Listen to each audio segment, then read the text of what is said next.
ও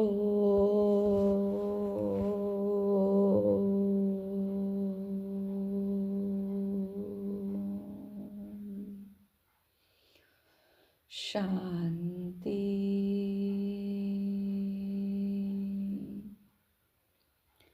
25/1/2025 প্রাতঃমুরলি। ওম শান্তি। বাপদাদা মধুবন। আজকের বাপদাদার অমূল্য মহাবাক্য হচ্ছে, মিষ্টি বাচ্চারা অনলস স্টুডেন্ট হয়ে ভালো মার্কস নিয়ে পাশ করার পুরুষার্থ করো। অনলস অর্থাৎ আলস্যহীন স্টুডেন্ট হয়ে ভালো মার্কস নিয়ে পাশ করার পুরুষার্থ করো। অলস স্টুডেন্ট হয়ে না। অলস তারাই যাদের সারাদিন আত্মীয় পরিজন স্মরণে আসে। বাবা বলছেন, অলস তারাই যাদের সারাদিন আত্মীয় পরিজন স্মরণে আসে। আজকের মুরলি থেকে প্রশ্ন হচ্ছে, সঙ্গম যুগে সব থেকে ভাগ্যবান কাদের বলা হবে? উত্তরে বাবা বলছেন, যারা নিজের তন মন ধন সব সফল করছে, বা তন মন ধন সব সফল করেছে বা করছে, তারাই হলো ভাগ্যবান। কেউ কেউ তো খুবই অভাগা হয়, তখন মনে করা হয় যে এদের ভাগ্যে নেই। তারা বুঝতেই পারে না যে বিনাশ সামনে উপস্থিত, তাই কিছুই তো করেনি। তারা বুঝতেই পারে না যে বিনাশ সামনে উপস্থিত, তাই কিছু তো করেনি। ভাগ্যবান বাচ্চারা মনে করে বাবা এখন সম্মুখে বসে আছেন, আমরা আমাদের সব কিছু সফল করে নিই। সাহস নিয়ে অনেকের ভাগ্য তৈরির নিমিত্ত হয়ে যায়। সাহস করে এগোয় আর গিয়ে অনেকের ভাগ্য তৈরি করারও নিমিত্ত হয়ে যায়। গীত, ভাগ্য জাগিয়ে এসেছি আমরা। ওম শান্তি। বাচ্চারা, এ তো তোমরা তোমাদের ভাগ্য তৈরি করছো। গীতাতে শ্রীকৃষ্ণের নাম দিয়েছে আর বলে যে ভগবানু বাচু, আমি তোমাদের রাজযোগ শেখাই। এখন কৃষ্ণ ভগবানু বাচু তো নয়, এই শ্রীকৃষ্ণ তো এইম অবজেক্ট, তাই শিব ভগবানু বাচু হলো আমি তোমাদের রাজার রাজা বানাই। তাহলে প্রথম প্রিন্স অবশ্যই শ্রীকৃষ্ণ হবে, বাকি কৃষ্ণ ভগবানু বাচু নয়। কৃষ্ণ তো বাচ্চারা তোমাদের এইম অবজেক্ট। এ হলো পাঠশালা, ভগবান পড়ান, তোমরা সবাই এখানে প্রিন্স প্রিন্সেস তৈরি হও। বাবা বলেন, অনেক জন্মের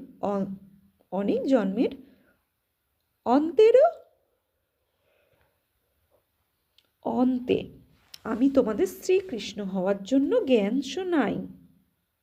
তাহলে শ্রীকৃষ্ণ তো এক শ্রীকৃষ্ণ নয়, শ্রীকৃষ্ণের সমান হতে হবে। তাই ওই শ্রীকৃষ্ণের সমান হওয়ার জন্য আমি তোমাদের জ্ঞান শোনাই। এই পাঠশালা টিচার শিব বাবা শ্রীকৃষ্ণ নন। বলছে এই পাঠশালার টিচার শিব বাবা শ্রীকৃষ্ণ নন। শিব বাবা তো নিরাকার, তাই না? তো শ্রীকৃষ্ণ তৈরি হওয়ার জন্য উনি জ্ঞান শোনান। শিব বাবাই দেবী ধর্মের স্থাপনা করেন। বাচ্চারা, তোমরা বলো যে আমরা ভাগ্য বানাতে এসেছি, আর তারা জানে যে আমরা পরম পিতা পরমাত্মার কাছে ভাগ্য বানাতে এসেছি। এ হলো প্রিন্স প্রিন্সেস হওয়ার ভাগ্য। রাজযোগ তো, তাই না? শিব বাবার দ্বারা প্রথমে স্বর্গের 2 পাতা রাধা কৃষ্ণ নির্গত হয়। শিব বাবার দ্বারা প্রথম স্বর্গের 2 পাতা কি রাধা আর কৃষ্ণ নির্গত হয়। এই যে চিত্র বানানো হয়েছে তা ঠিক বোঝানোর জন্য খুবই ভালো। গীতার জ্ঞানের দ্বারাই ভাগ্য তৈরি। ভাগ্য জাগ্রত হয়েছিল, তা আবার নিভে গেল। অনেক জন্মের অন্তে তোমরা একদম তমপ্রধান বেগার হয়ে গেছো। এখন আবার তোমাদের প্রিন্স হতে হবে। প্রথমে তো অবশ্যই রাধা কৃষ্ণই হবেন, তারপর তাদের রাজধানী চলতে থাকে। কেবল একজন তো আর থাকবে না, তাই না? স্বয়ংবরের পরে রাধা কৃষ্ণই আবার লক্ষ্মী নারায়ণ হন। নর থেকে প্রিন্স বা নারায়ণ হওয়ার একই কথা। বাচ্চারা, তোমরা জানো যে এই লক্ষ্মী নারায়ণ স্বর্গের মালিক ছিলেন। অবশ্যই তার সঙ্গমেই স্থাপনা হবে, তাই সঙ্গম যুগকে পুরুষোত্তম যুগ বলা হয়। এই সময় আদি সনাতন দেবী দেবতা ধর্মের স্থাপনা হয়, বাকি অন্য সব ধর্ম বিনাশ হয়ে যাবে। সত্যযুগে বরাবর একই ধর্ম ছিল, সেই হিস্ট্রি জিওগ্রাফি অবশ্যই আবারও রিপিট হতে হবে। আবারও স্বর্গের স্থাপনা হবে, যেই স্বর্গের লক্ষ্মীনারায়ণ এর রাজত্ব ছিল, যা পরিস্থান ছিল, এখন তো তা কবরস্থান। সবাই কাম চিতাতে বসে ভস্য হয়ে গেছে। সত্যযুগে তোমরা মহল ইত্যাদি তৈরি করবে, এমন নয় যে নিচের থেকে কোনো সোনার দ্বারকা বা লঙ্কা বেরিয়ে আসবে। দ্বারকা হতে পারে, লঙ্কা তো আর হবে না। রাম রাজ্যকে গোল্ডেন এজ বলা হবে না। বাবা বলছেন রাম রাজ্যকে গোল্ডেন এজ বলা, বাবা বলছেন দ্বারকা হতে পারে, লঙ্কা তো আর হবে না। দ্বারকা, রাম রাজ্যকে গোল্ডেন এজ বলা হয়। প্রকৃত সোনা যা ছিল সেসব লুট হয়ে গিয়েছিল। তোমরা বুঝতে পারো যে ভারত কত ধনবান ছিল। এখন যে ভারত কত ধনবান ছিল, এখন তো কাঙ্গাল হয়ে গেছে। কাঙ্গাল অক্ষর লেখা কোনো খারাপ কথা নয়। তোমরা বোঝাতে পারো যে সত্যযুগ একই ধর্ম ছিল, ওখানে অন্য কোনো ধর্ম আর থাকতে পারে না। কেউ বলে এ কিভাবে হতে পারে, কেবল কি দেবতারাই থাকবে? অনেক মতান্তর আছে যা একে অপরের সাথে মেলে না। এ কত আশ্চর্যের! এখানে কত অ্যাক্টার্স। এখন স্বর্গের স্থাপনা হচ্ছে, আমরা স্বর্গবাসী হচ্ছি।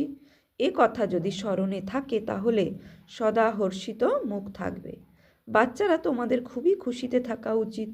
তোমাদের এইম অবজেক্ট তো উচ্চ, তাই না? আমরা মনুষ্য থেকে দেবতা স্বর্গবাসী হই।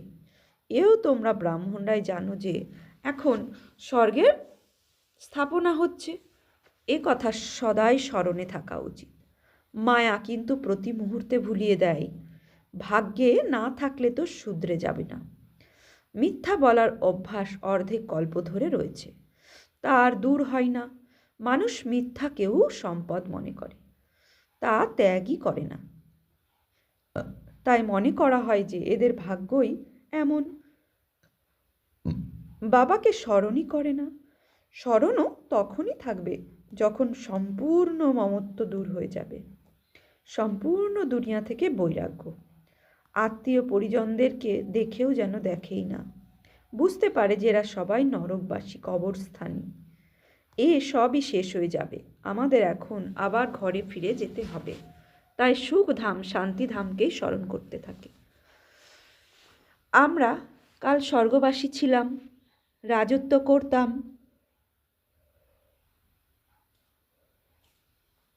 তা হারিয়ে ফেলেছি। আবার আমরা রাজত্ব গ্রহণ করছি। বাচ্চারা বুঝতে পারে ভক্তিমার্গে কত মাথা ঠুকতে হয়, অর্থ নষ্ট করতে হয়। মানুষ চিৎকার করতেই থাকে, কিছুই পায় না। আত্মা ডাকতে থাকে, বাবা এসো, আমাদের সুখ ধামে নিয়ে চলো। তাও তো যখন অন্তে খুব দুঃখ হয় তখনই স্মরণ করে। তোমরা দেখছো যে এখন এই পুরনো দুনিয়া শেষ হয়ে যাবে। এখন এ হলো আমাদের অন্তিম জন্ম। এই জন্মে আমরা সম্পূর্ণ নলেজ পেয়েছি, এই নলেজ সম্পূর্ণ ধারণ করতে হবে। অর্থকৈক ইত্যাদি তো হঠাৎই হয়, তাই না? হিন্দুস্তান পাকিস্তানের পার্টিশনে কত মানুষের মৃত্যু হয়েছিল। বাচ্চারা, তোমরা শুরু থেকে অন্ত পর্যন্ত সবই জানতে পেরেছো। বাকি আর যা রয়েছে সেও জানতে থাকবে। কেবল এক সোমনাথের মন্দির সোনার হবে না। বাবা বলছেন কেবল এক সোমনাথের মন্দির সোনার হবে না, আরও অনেকেরই মহল, মন্দির ইত্যাদি সোনার হবে। এরপর কি হয়, কোথায় হারিয়ে যায়? বাবা বলছেন এরপর কি হয়, কোথায় হারিয়ে যায়? অর্থকৈক কি এমনই ভিতরে চলে যায়? বাবা বলছেন অর্থকৈকে কি এমনই ভিতরে চলে যায় যে আর নির্গত হয় না? ভিতরেই কি তার ক্ষয় হয়ে যায়? কি হয় ভবিষ্যতে তো তোমরা জানতে পারবে। মানুষ বলে থাকে সোনার দ্বারকা শেষ হয়ে গেছে।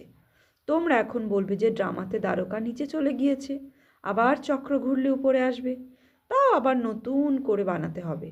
এই চক্র বুদ্ধিতে মন্থন করার সময় খুবই খুশিতে থাকা উচিত। তো আমরা সত্যতে কি ছিলাম? দেবী দেবতা, তারপরে পূজ্য পড়ে, তারপরে সঙ্গমে ব্রাহ্মণ, আর ব্রাহ্মণ হয়ে আমরা তপস্বী হয়ে ব্রহ্মা বাবার সাথে কল্পবৃক্ষের নিচে ব্রাহ্মণ আত্মারা তপস্যা করছি আর ফরিস্তার উদ্ধারণ করছি। ফরিস্তা আবার হয়ে বিন্দু অর্থাৎ পরমধামে, আবার পরমধাম থেকে দেবী দেবতা। তো এই চক্র ঘোরালে আমাদের কি হয়? খুশি থাকে। আমাদের খুবই খুশি থাকা উচিত। এই চিত্র তো পকেটে রেখে দেওয়া উচিত। এই ব্যাচ খুবই সার্ভিসের যোগ্য, কিন্তু এত সার্ভিস কেউ করে না। বাচ্চারা তোমরা সার্ভিস কেউই বাচ্চারা তোমরা ট্রেনেও খুব সার্ভিস করতে পারো, কিন্তু কেউই কোনো সমাচার লেখে না যে ট্রেনে কি সার্ভিস করলো। থার্ড ক্লাসেও সার্ভিস হতে পারে। যারা পূর্বকল্পে বুঝেছে, যারা মনুষ্য থেকে দেবতা হয়েছিল, তারাই বুঝবে। মানুষ থেকে দেবতা গায়ন আছে এমন কখনোই বলা হবে না যে মনুষ্য থেকে খ্রিস্টান, মনুষ্য থেকে শিখ। তা নয়, মনুষ্য থেকে দেবতা হয়েছিল, অর্থাৎ আদি অনাদি দেবী দেবতা ধর্মের স্থাপনা হয়েছিল। বাকি সবাই নিজের নিজের ধর্মে চলে গেছে। কল্পবৃক্ষে দেখানো হয় অমুক অমুক ধর্ম, তা আবার কবে স্থাপনা হবে? দেবতারা হিন্দু হয়ে গিয়েছে, হিন্দু থেকে আবার তারা অন্য অন্য ধর্মে কনভার্ট হয়ে গেছে।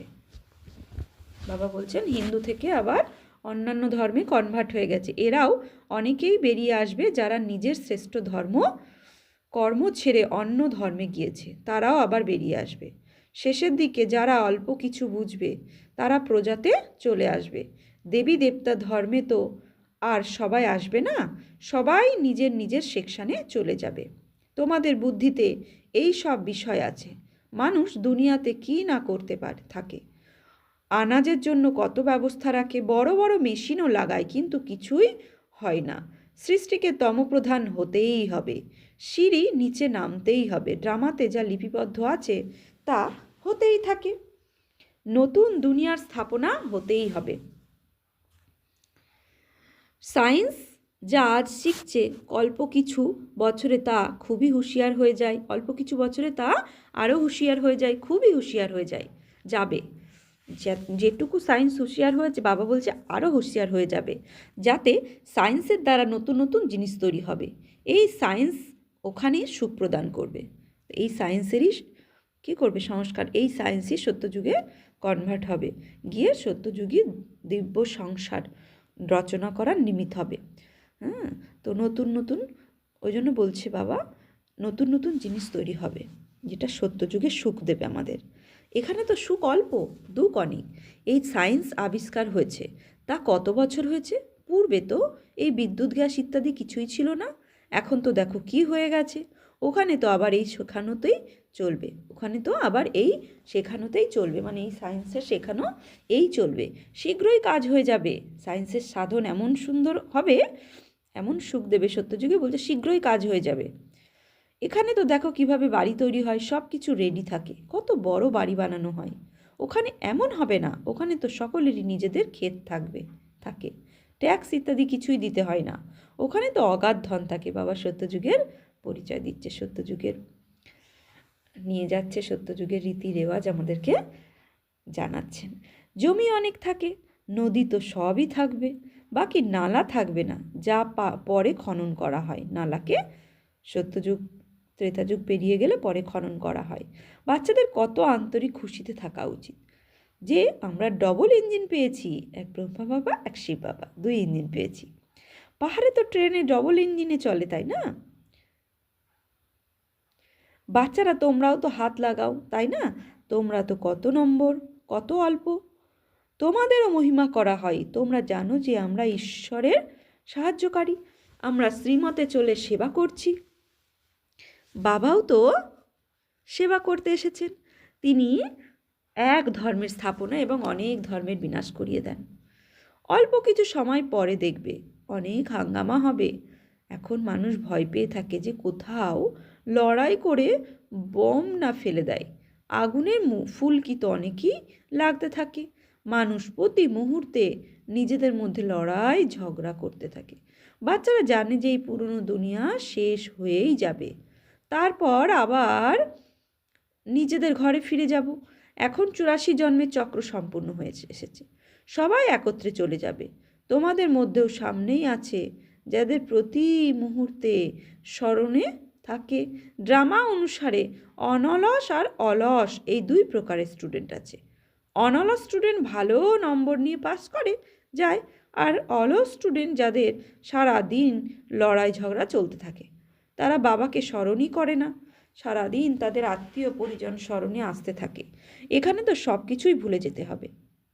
হয় আমরা হলাম আত্মা, আর এই শরীররূপী লেজ ঝুলে রয়েছে। আমরা যখন কর্মাতীত অবস্থা প্রাপ্ত করব তখন এই লেজ লোপ পাবে। কেবল চিন্তা কর্মাতীত অবস্থা প্রাপ্ত হলে তখনই দেহবোধ দূর হয়ে যাবে। আমরা শ্যাম থেকে সুন্দর হয়ে যাব। পরিশ্রম তো করতেই হবে, তাই না? প্রদর্শনীতে দেখো মানুষ কত পরিশ্রম করে। মহেন্দ্রকে দেখো কত হিম্মত দেখিয়েছে, একা কত পরিশ্রম করে, এই প্রদর্শনী ইত্যাদি করে। পরিশ্রমের ফলও তো প্রাপ্ত হবে, তাই না? একজন কত ম্যাজিক করে দেখিয়েছে, কত জনের কল্যাণ করেছে, আত্মীয় পরিজনদের সাহায্যেই কত কাজ করেছে। এ তো জাদু। আত্মীয় পরিজনদের সে বোঝায় যে অর্থ ইত্যাদি সব এই কার্যে লাগাও, রেখে কি করবে? সাহস নিয়ে সেন্টারও খুলেছ, কত জনের ভাগ্য তৈরি করেছো। এমন 5-7 জন যদি বের হয় তাহলে কত সার্ভিস হয়ে যাবে। কেউ কেউ তো খুবই কৃপণ হয়, তখন বোঝা যায় যে ভাগ্যে নেই এদের। তারা বুঝতেই পারে না যে বিনাশ সামনে উপস্থিত। তাহলে কিছু তো করে নাও। এখন মানুষ ঈশ্বরের জন্য যা কিছুই দান করবে কিছুই প্রাপ্ত করবে না। ঈশ্বর তো এখনই এসেছেন স্বর্গের রাজত্ব দান করতে। দান পুণ্য যারা করছে তারা কিছুই পাবে না। সঙ্গমে যারা নিজের তন মন ধন সব সফল করেছে বা করছে তারাই হলো ভাগ্যবান। কিন্তু ভাগ্যে না থাকলে বুঝতেই পারে না। তোমরা জানো যে ওরাও ব্রাহ্মণ, আমরাও ব্রাহ্মণ, আমরাও হলাম প্রজাপিতা ব্রহ্মাকুমার কুমারী। এ তো যে ব্রাহ্মণ আছে তারা হলো কুলজাত বংশাবলী, তোমরা হলে মুখ বংশাবলী। শিব জয়ন্তী সঙ্গমে হয়। এখন স্বর্গ তৈরির জন্য বাবা মন্ত্র দান করেন, মন মনোভব।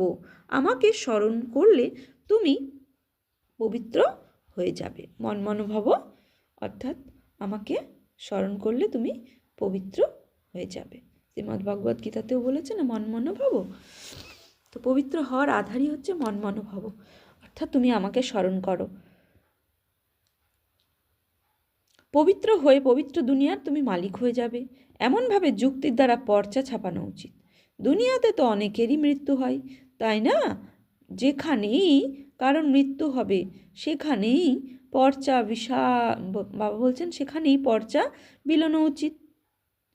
বাবা যখন আসেন তখনই পুরনো দুনিয়ার বিনাশ হয়, আর তারপর স্বর্গের দ্বার খুলে যায়। কেউ যদি সুখধাম যেতে চাই তাহলে তার মন্ত্র হলো মন মনোভব। এমন রসযুক্ত ছাপা পর্চা যেন সকলের কাছে থাকে। তোমরা শ্মশানেও বিতরণ করতে পারো। বাচ্চাদের সার্ভিসের শখ থাকা যায়। সার্ভিসের উপায় তো অনেকেই বলে দেওয়া হয়। তো এ তো খুব ভালোভাবে লিখে দেওয়া উচিত। অবজেক্ট তো লেখাই আছে, কি সত্যযুগে লক্ষ্মীনারায়ণ হওয়ার। তো বোঝানোর জন্য খুব ভালো যুক্তি বের করার প্রয়োজন। আচ্ছা, মিষ্টি মিষ্টি হারা নিধি বাচ্চাদের প্রতি মাত পিতা বাপদাদার স্মরণে স্নেহ সুমন আর সুপ্রভাত। আত্মাদের পিতা তার আত্মারূপী বাচ্চাদের জানাচ্ছে নমস্কার, সুপ্রভাত। আমরা আত্মারূপী বাচ্চারা আত্মারূপী বাপদাদাকে জানাচ্ছি নমস্কার, সুপ্রভাত, ধন্যবাদ। ধারণার জন্য মুখ্য সার: এক কর্মাতীত অবস্থা প্রাপ্ত করার জন্য এই শরীররূপী পুচ্ছকে ভুলে যেতে হবে। এক বাবা ব্যতীত কোনো আত্মীয় পরিজন যাতে স্মরণে না আসে তার জন্য পরিশ্রম করতে হবে। 2, শ্রীমতে চলে ঈশ্বরীয় সাহায্যকারী হতে হবে। তন মন ধন সব সফল করে নিয়ে করে নিজের উচ্চ ভাগ্য তৈরি করতে হবে। বরদান কর্মভোগ রূপী পরিস্থিতি আকর্ষণকেও সমাপ্ত করে সম্পূর্ণ নষ্ট মোহ ভব। কি বলছেন বাবা? কর্মভোগ রূপী পরিস্থিতির আকর্ষণকেও সমাপ্ত করে সম্পূর্ণ নষ্টমোহ ভব। এখনো পর্যন্ত প্রকৃতির দ্বারা পরিস্থিতি অবস্থাকে নিজের প্রতি কিছু না কিছু আকর্ষণ করে। সব থেকে বেশি নিজের দেহের হিসেব নিকেশ, বাকি থাকা কর্ম ভোগের রূপে আগত পরিস্থিতি নিজের প্রতি আকৃষ্ট করে। এই আকর্ষণও যখন সমাপ্ত হয়ে যাবে তখন বলা হয় সম্পূর্ণ নষ্টমোহ। যে কোনো দেহের বা দেহের দুনিয়ার স্থিতিকে টলাতে পারবে না। বাবা কি বলছেন? যে কোনো দেহের বা দেহের দুনিয়ার পরিস্থিতি আমার স্থিতিকে টলাতে পারবে না। এ হলো সম্পূর্ণ স্টেজ। এই স্টেজ পর্যন্ত যখন পৌঁছে যাবে তখন সেকেন্ডে নিজের মাস্টার সর্বশক্তিমান স্বরূপে সহজেই স্থিত হতে পারবে। স্লোগান: পবিত্রতার ব্রত সব থেকে শ্রেষ্ঠ সত্য নারায়ণের ব্রত। পবিত্রতার ব্রত সব থেকে শ্রেষ্ঠ সত্যনারায়ণের ব্রত। এতে অতীন্দ্রিয় সুখ সমাহিত থাকে। আচ্ছা, নিজের শক্তিশালী মনসার দ্বারা সেবা। মনের সেবা হলো অসীম জগতের সেবা। তোমরা যত মনসার দ্বারা বাণীর দ্বারা স্বয়ং স্যাম্পেল হতে পারবে তখন স্যাম্পেলকে দেখে সকলে শীঘ্রই আকৃষ্ট হবে। কোনো স্থূল কার্য করার সময় মনের দ্বারা ভাইব্রেশন ছড়িয়ে দেওয়ার সেবা করো। কোনো বিজনেসম্যান যেমন স্বপ্নেও নিজের বিজনেস দেখতে থাকে, তেমনই তোমাদের কাজ হলো বিশ্ব কল্যাণ করা। এ হলো তোমাদের অকুপেশন। এই অকুপেশনকে স্মৃতিতে রেখে সদা সেবাতে বিজিরা থাকো। আচ্ছা, আজকে সমান কি নেব আমরা? যে আমি সম্পূর্ণ নষ্টমোহ স্মৃতিস্বরূপ আত্মা। সম্পূর্ণ নষ্টমোহ স্মৃতিস্বরূপ আত্মা। আচ্ছা, ওম শান্তি।